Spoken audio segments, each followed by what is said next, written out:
உணவு பழக்கவழக்கங்கள் அப்படின்னு சொல்கிறப்போ 8லிருந்து 9 மாதத்தில் குழந்தையோட மூளை மற்றும் பரிணாம வளர்ச்சி எப்படி நடக்குது. இந்த வயசில் குழந்தைங்களுக்கெல்லாம் தனக்கு 2 கை இருக்குது அப்படின்றது நல்லா தெரிய வரும்.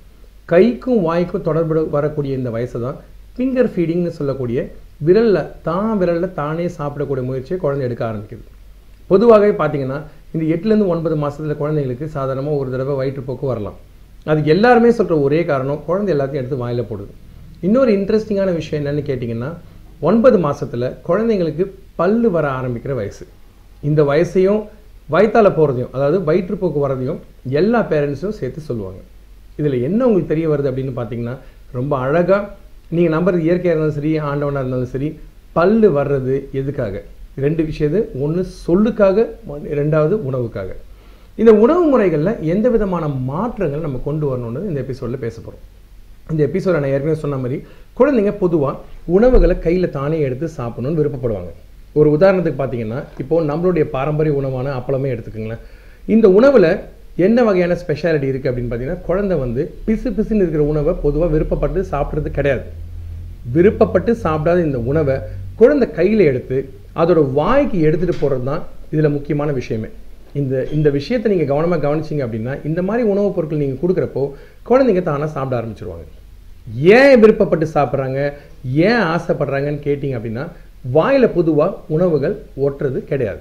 இந்த மாதிரி உணவுகளை நீங்கள் கொடுக்குற சமயத்தில் குழந்தைங்க அழகாக மென்று பக்குவமாக ஒரு பக்கமாக தள்ளி அந்த உணவை மெல்லாமல் விழுங்குறாங்க. இந்த உணவை அவங்க விழுங்குறப்போ என்ன ஆசைப்படுறாங்கன்னு பார்த்தீங்கன்னா, உணவு பொதுவாக தொண்டையில் குத்தாமல் இருக்கணும், மிருதுவாக வருடுற மாதிரி குழந்தை சாப்பிடணும். எல்லாருமே ஆச்சரியமாக கேட்பாங்க, எப்படி சார் குழந்தை இந்த உணவை சாப்பிடும், அதுக்கு பல்லு இல்லையே அப்படின்னு. நான் ஏற்கனவே சொன்ன மாதிரி உங்கள் வீட்டில் தாத்தா பாட்டிங்களாம் இருப்பாங்க. அவங்களாம் உணவு எப்படி சாப்பிடுவாங்கன்னு பார்த்தீங்கன்னா, ஜவ்வில் அழகாக மென்று உணவை அழகாக அப்படி உள்ளே தள்ளுவாங்க. அதே மாதிரி தான் குழந்தைங்களும் ஒரு உணவை கொடுத்தீங்க அப்படின்னா கையில் பிடிச்சு வாயில் வச்சு அதை மிருதுவாக்கி ஒரு பக்கமோ இரு பக்கமோ தள்ளி மிருதுவாக முழுக ஆரம்பிக்கிறாங்க. இந்த உணவு பதம் என்ன மாதிரி இருக்கும் அப்படின்னு பார்த்தீங்கன்னா, ஆரம்ப காலகட்டத்தில் நீர் ஆகாரம், அதாவது தாய்ப்பால் மட்டும் குடிச்சிட்டு இருந்த குழந்தை அதுக்கப்புறமா மெல்லமாக அரிசி சோறு, பருப்பு, காய்கறி அப்படின்னு எல்லா உணவையும் சாப்பிட ஆரம்பித்த பிறகு நொறுக்கு நொறுக்குன்ற உணவை கொஞ்சம் விருப்பப்பட்டு சாப்பிடுவாங்க. இந்த உணவுகளை இந்த வயசில் கொடுத்து பழக்கினீங்கன்னா உணவு முழுங்கிறதுக்கு சிரமப்பட மாட்டாங்க. பொதுவாகவே என்கிட்ட வர எல்லாருமே கேட்குற குழந்தை, என்ன என் குழந்தை எதுவுமே சாப்பிட மாட்டேது சார், 1.5 வயசு ஆகுது, இன்னும் மிக்சியில் அடித்து கொடுத்தா தான் குழந்தை சாப்பிட்றான் அப்படின்னு எல்லாருமே ரொம்ப வருத்தப்பட்டு போவாங்க. அந்த வருத்தம் உங்களுக்கு வரக்கூடாதுன்னு நினச்சிங்கன்னா, இந்த 9லிருந்து 10 மாதத்துக்குள்ளே நான் சொல்கிற இந்த உணவு பழக்கங்களை மாற்றினீங்கன்னா தான் ஈஸியாக இருக்கும். ஏன்னு கேட்டிங்கன்னா, குழந்தைங்க முழுங்க சிரமப்பட மாட்டாங்க. குழந்தைங்களுக்கு பொதுவாக முழுங்குற பிரச்சனையே வர்றது ரொம்ப ரொம்ப அரிது. இந்த மாதிரி வராத குழந்தைங்களுக்கு உணவை நீங்கள் கொடுக்குற சமயத்தில் அவங்களா உணவை வாய்க்குள்ளே போட்டு மென்று முழுங்க ஆரம்பிக்கிறாங்க பார்த்தீங்களா, அதுக்கான உணவுகள் தான் இங்கே இருக்குது. எல்லாருமே சொல்லுவாங்க ஃப்ரெஞ்ச் ஃப்ரைஸ் ஜங்க் ஃபுட். ஆமாம், ஜங்க் ஃபுட் தான். ஏன்னு கேட்டிங்கன்னா, இது வெளியே இருந்து வாங்கி கொடுத்தீங்கன்னா அது ஜங்க் ஃபுட் தான். இதையே நீங்கள் வீட்டில் அழகாக உருளைக்கிழங்க பக்குவமாக வெட்டி உப்பு சேர்க்காமல் எண்ணெயில் வறுத்து கொடுத்தீங்க அப்படின்னா உருளையில் இருக்கக்கூடிய முக்கியமான மாவு சத்து குழந்தையோட வளர்ச்சிக்கு ரொம்ப ரொம்ப முக்கியமான விஷயம். 2வது எண்ணெய் கொழுப்பு சத்து. நான் அதெல்லாமல் சொல்லாமல் முன்னாடி ஏற்கனவே சொல்லியிருக்கேன், இந்த உணவுகளை முழுங்குறப்போ குழந்தைங்க வாயில் அந்த உணவை அழகாக வச்சு மென்று பக்குவமாக்கி அவங்களே முழுங்கணும் அப்படின்றப்போ கண்டிப்பாக உணவு ருசியாக இருந்தால் மட்டும்தான் சாப்பிடுவாங்க. கிழங்கு வகைகளில் பல வகைகள் உண்டு. சேனைக்கிழங்கு இருக்குது, கருணக்கிழங்கு இருக்குது, உருளைக்கிழங்கு இருக்குது, சக்கரவள்ளி கிழங்கு இருக்குது. நீங்கள் எந்த கிழங்கு வேணால் குழந்தைங்களுக்கு சாப்பிட கொடுக்கலாம். ஸோ இது ஒரு வகையான உணவு.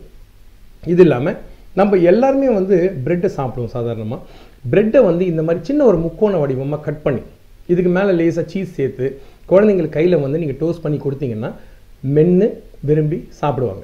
இது பிசு பிசுவாகவும் இருக்காது, குழந்தைங்க முழுங்கிறதுக்கு ஈஸியாகவும் இருக்கும், சிரமம் இல்லாமல் குழந்தைங்க நல்ல கடினமான உணவை மென்ன ஆரம்பிப்பாங்க. இது மட்டும் இல்லாமல் உதாரணத்துக்கு பார்த்தீங்கன்னா, நம்ம வீட்டில் எல்லாருமே கட்லெட் செஞ்சு சாப்பிடுவோம். நான் ஏற்கனவே சொல்லியிருக்கேன், உப்பு வேண்டாம், சர்க்கரை வேண்டாம், பசும்பால் வேண்டாம், பிஸ்கெட் வேண்டான்னு. பட் இந்த மாதிரி நீங்கள் வீட்லேயே செய்யக்கூடிய உணவுகளை குழந்தைங்களை கொடுத்தீங்க அப்படின்னா அழகாக மென்று முழுங்கி சாப்பிட ஆரம்பிப்பாங்க. இதெல்லாம் சில உதாரணம். இதெல்லாம் எனக்கு எதுவுமே வேண்டாம், என் குழந்தை பாரம்பரிய உணவு மட்டும்தான் சாப்பிடணும்னு விருப்பப்படுறவங்களுக்கு நம்மளுடைய பாரம்பரிய உணவான கடலை மிட்டாய் கூட இருக்குது. இந்த கடலை மிட்டாயில் முக்கியமான விஷயம் என்னென்னு கேட்டிங்கன்னா, கடலை இருக்குது, இதில் வெல்லம் இருக்குது. வெல்லம் அவ்வளோ இரும்பு சத்து இருக்கக்கூடிய ஒரு உணவு. இதுவும் கையில் பிசு பிசுன்னு ஒட்டாமல் குழந்தைங்க அழகாக வாயில் வச்சு சாப்பிடுவாங்க. இந்த மாதிரி உணவுகளை கொடுக்குறப்போ நீங்கள் கொஞ்சம் கவனமாக பார்க்கணும். இதில் முக்கியமான விஷயம் என்னென்னு பார்த்தீங்கன்னா, இந்த உணவுகளை கொடுக்குறப்போ சின்னதாக இருக்கக்கூடிய இந்த கடலை வந்து என்ன ஆகும்னு பார்த்தீங்கன்னா, தனியாக வந்துச்சுன்னா தொண்டையில் அடைச்சிக்கக்கூடிய வாய்ப்புகள் உண்டு. மிக மிக மிக கவனமாக இருக்க வேண்டிய உணவுகளில் இதுவும் ஒன்று. பட் ஆரோக்கியமானது, மிகவும் சத்தானது, உடம்புக்கு ஏதுவானது. இது இல்லாமல் உங்களுக்கு வேண்டாம், என் குழந்தைங்களை நான் பழம் கொடுத்து பழக்கிறேன் அப்படின்னு நினச்சிங்கன்னா, இருக்கவே இருக்குது வாழைப்பழம். வாழைப்பழத்தை உரித்து குழந்தை கையில் கொடுத்தீங்கன்னா நல்ல இனிப்பான வாழைப்பழமாக இருந்தால் அழகாக மென்று முழுங்கி சந்தோஷமாக சாப்பிடுவாங்க. வாழைப்பழம் தொட்டால் பிசு பிசுன்னு இருக்க சார், எப்படி சார் கொடுக்கலான்னு பார்த்தீங்கன்னா ரொம்ப சிம்பிளுங்க.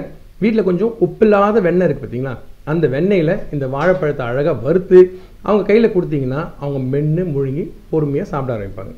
உணவு பழக்கங்கள் பல விஷயங்கள் பல மாதிரி இருந்தாலும் கூட குழந்தைகள் விருப்பப்பட்டு உண்ணக்கூடிய உணவுகள்னு சில உணவுகள் இருக்குது.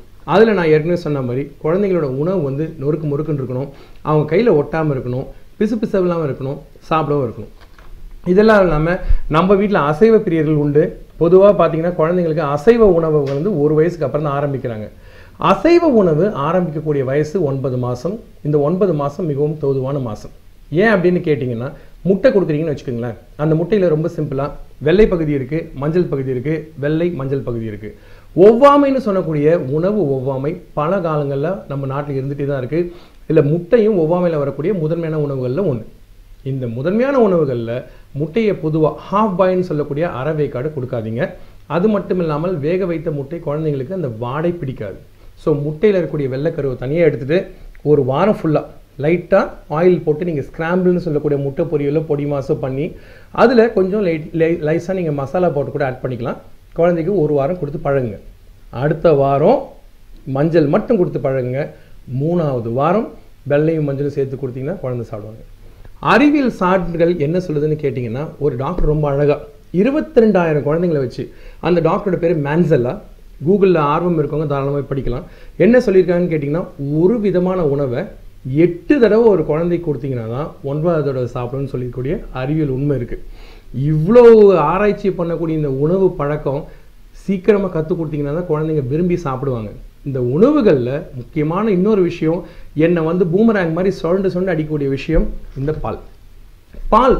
மாட்டுப்பால் ஏன் சார் 1 வயசுக்கு முன்னாடி கொடுக்கக்கூடாதுன்னா, நான் ஆரம்ப கால எபிசோட்லேயே சொல்லியிருக்கேன், மாட்டுப்பால் மாட்டுக்கு, ஆட்டுப்பால் ஆட்டுக்கு, மனிதனின் பால் மனிதனுக்கு. இந்த பசும்பால்னு சொல்லக்கூடிய இந்த பேக்கெட் பாலில் நீங்கள் முக்கியமாக கவனிக்க வேண்டிய விஷயம் என்னென்னு பார்த்தீங்கன்னா, 6% கொழுப்பு சத்து மிக மிக முக்கியம். இந்த 6% கொழுப்பு ஒரு 5 வயது கம்மியாக இருக்கக்கூடிய ஒரு குழந்தை கண்டிப்பாக எடுத்துக்கிறது மிக நல்லது. இந்த கொழுப்பு குழந்தையோட வளர்ச்சிக்கு மிக மிக முக்கியம். ஆனால் அளவுக்கு அதிகமாக பாலை கொடுத்து பழக்காதீங்க. இது உணவு சாப்பிட்ற நேரம், அதுவும் தானாக சாப்பிட்ற நேரம், கண்ணு உணவை தேடும், கலர் கலராக தேடும், கையில் எடுக்கணும்னு தோணும், வாயில் போடணும்னு தோணும். தடை விதிக்காதீங்க. குழந்தைங்களுக்கு உணவு கொடுக்குறப்ப நீங்கள் பக்கத்துலேயே இருங்க.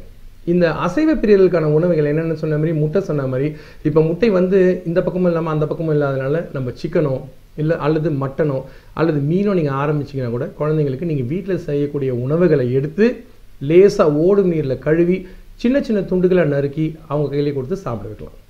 பொதுவாகவே என்கிட்ட வர குழந்தைங்க யாருக்குமே உணவு பிரச்சனைகள் வர்றதில்லை. அதுக்கான முக்கியமான காரணம் நான் அவங்களுக்கு கொடுக்கக்கூடிய ஆதரவு, தன்னம்பிக்கை மற்றும் தைரியம் தான். இந்த 3 விஷயங்களும் ஒரு குழந்தையோட உணவு பழக்கங்களை மட்டும் இல்லாமல் அந்த உணவை ஊட்டக்கூடிய பெற்றோர்களாக இருக்கட்டும் அல்லது தாத்தா பாட்டியாக இருக்கட்டும், அவங்க மனசில் விதைக்கிற நம்ம நம்பிக்கை ரொம்ப ரொம்ப முக்கியமான விஷயம். தைரியமாக செய்யுங்க. 9 மாதத்தில் குழந்தைங்களை உணவுகளோட விளையாட விடுங்க.